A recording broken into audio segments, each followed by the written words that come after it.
We'd like to invite our viewers to watch the English Chinese news on Đồng Nai Province Essential Television channel.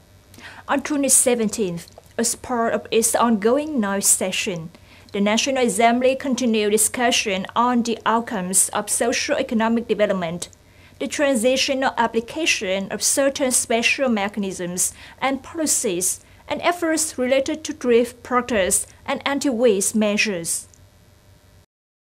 One of the key issues raised by delegates during the discussion was the persistent production and sale of counterfeit goods, which shows no sign of decreasing despite the continued efforts of regulatory agencies.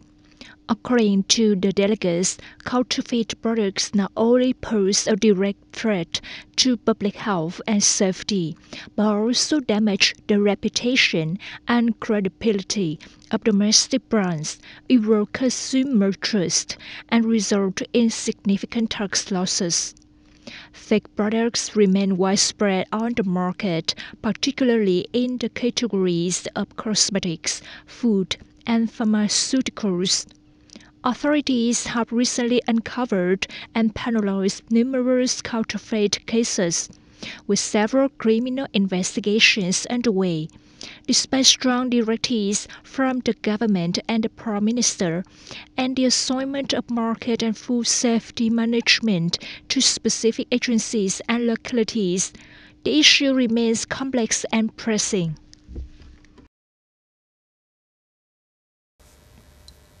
Amid concerns for many households businesses about potential bad tax collection if actual revenue spikes upon issuing invoices, tax authorities have clarified that there will be no retroactive collection of the previously fixed tax amount based on past revenue estimates.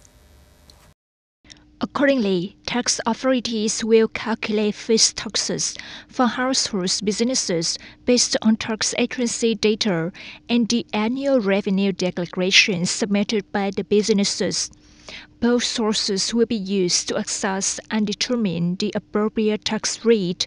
However, if revenue increases or decreases by more than 50% during the year, businesses may request an adjustment to their fixed tax rate. In cases where the use of e-invoices generated from cash registers results in a reported revenue different from the previously fixed amount, the same adjustment procedures will apply. On June 17th, the Long Thanh District People's Committee, in coordination with VNPT Đồng Nai, held a training conference to introduce and implement digital signatures using the VNPT Smart CA platform for officials, civil servants, and public employees across the district. At the training session, delegates were guided by VNPT on how to register for the VNPT Smart CA digital signature, including the process of signing and authenticating electronic documents. The session also included a Q&A and hands-on practice. A personal digital signature, or e-signature, is an encrypted data string assigned to each individual and protected by multiple layers of security.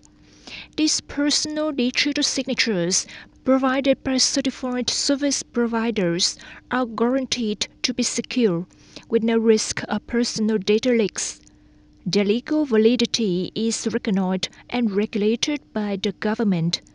By using a digital signature, organizations and individuals can easily sign, send, and process legal and administrative documents online without needing to be physically present.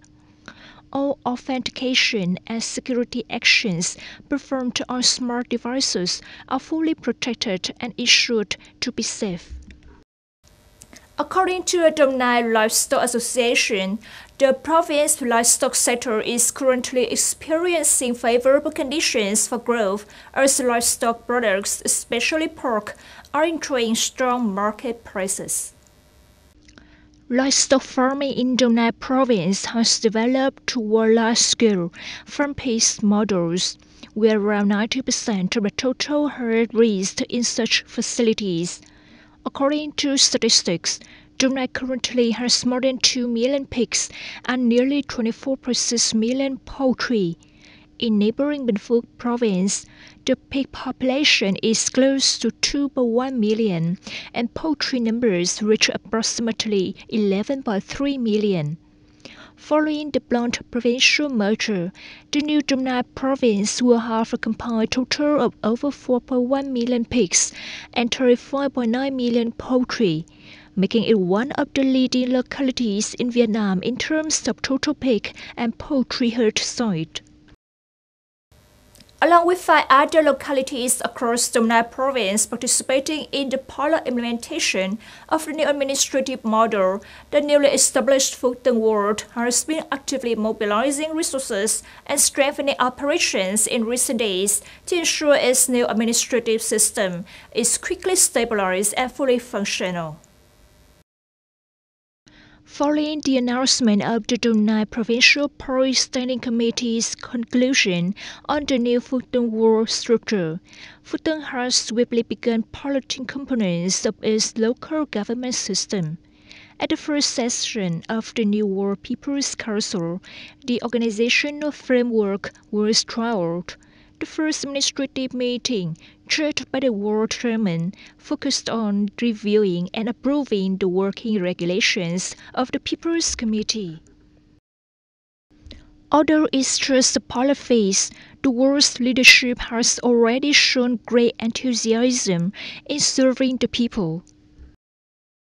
The Binh Hoa City's People's Committee quickly responded by developing technical units to support the Ward. They help establish connections, train civil servants to use the digital systems, especially for document processing, and assisted in resolving administrative procedures for residents. When residents submit their documents here, they can simply take them next door to the land office or specialized department for review once the paperwork is ready. In the first days of this pilot phase, ward-level civil servants reported early to begin implementing their duties. City leaders and functional departments have been actively monitoring the transition, promptly addressing challenges, and showing strong commitment to ensuring the new ward-level administration operates smoothly, efficiently, and effectively. In recent times, schools across Long An City in Donai province have actively supported career guidance efforts, helping students explore their abilities and providing opportunities to hear insights on future career directions. Students from Hangon Secondary School in Long An City recently joined an experiential field trip to the Hangon Commune Honey Trading and Service Cooperative, where they had the chance to witness firsthand the honey harvesting process, such as smoking beehives to safely collect honeycombs. I'm very happy to be here. My friends and I saw the honeycombs, learned to identify the queen bee, and worked guided on how to extract and harvest honey. It was an exciting experience. We saw how local people make honey and how bees work so hard to collect nectar.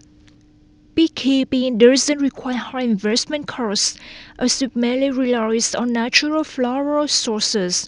Currently, the honey farm produces about 5 tons of honey per year, with prices ranging from 100,000 to 130,000 Vietnam dong per liter. The farm earns an annual income of 300 to 400 million Vietnam dong. This field trip gives students hands-on experience in local beekeeping and a chance to learn about OCOP honey products, our community's specialty. Career-oriented experiential learning activities like this help students get early exposure to practical career information, broaden their horizons, and understand various professions more realistically.